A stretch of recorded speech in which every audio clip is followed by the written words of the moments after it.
Hi guys, welcome back to Earthworld, the channel where you can learn about everything pertaining planet Earth, the planet you and I were born into.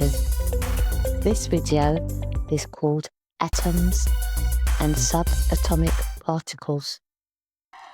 Please remember to like, share and subscribe so I can continue making more videos for you. I hope you enjoy the video. Bye bye. Guys, we'll begin with a recap in what we spoke about in the previous video.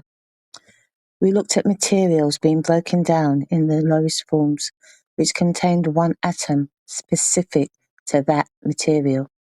We talked about there being 118 elements on the periodic table. Then we described the letters used to identify each element. Then we touched down on matter, which we described as anything that has mass, takes up space and moves. It makes up all physical objects, including gases, liquids, water, and even the air we breathe. We looked at molecules, which were two or more molecules combined together by chemical bonds.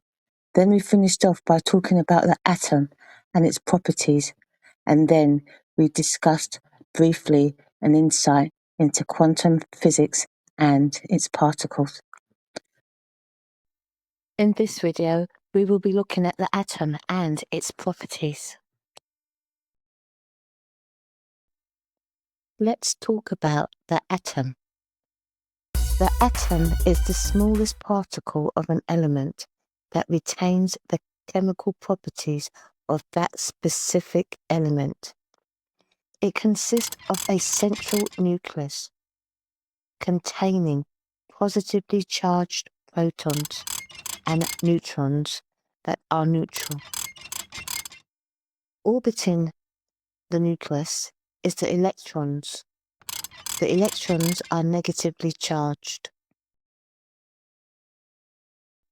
The main purpose of an atom is to serve as a fundamental building block of all ordinary matter in the universe. The interactions and arrangements of atoms create everything from simple molecules to complex living organisms. Each subatomic particle plays a specific role in defining the atom's properties and behavior. Photons found in the central nucleus are positively charged particles. The number of protons in an atom is called its atomic number.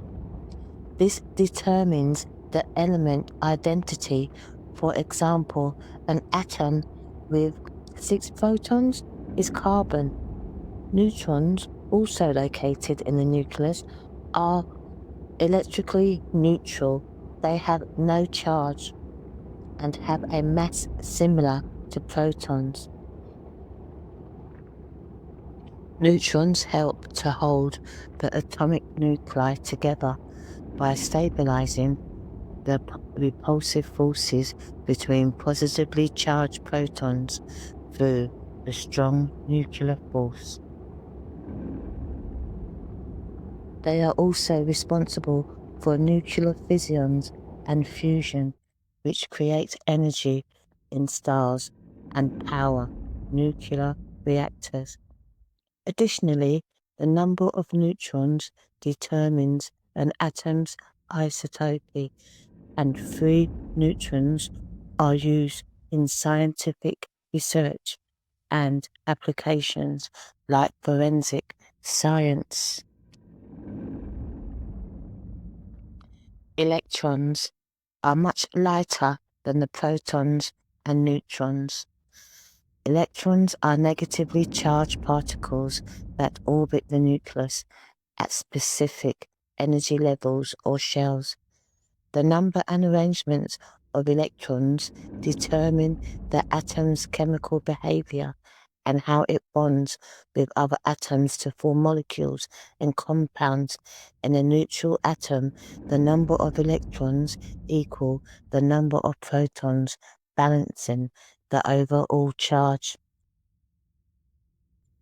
Let's recap on the atom. The atom consists of a nucleus. Inside the nucleus is a proton, which is positively charged, and the neutron, which has no charge. Orbiting the nucleus is the electron, which is negatively charged.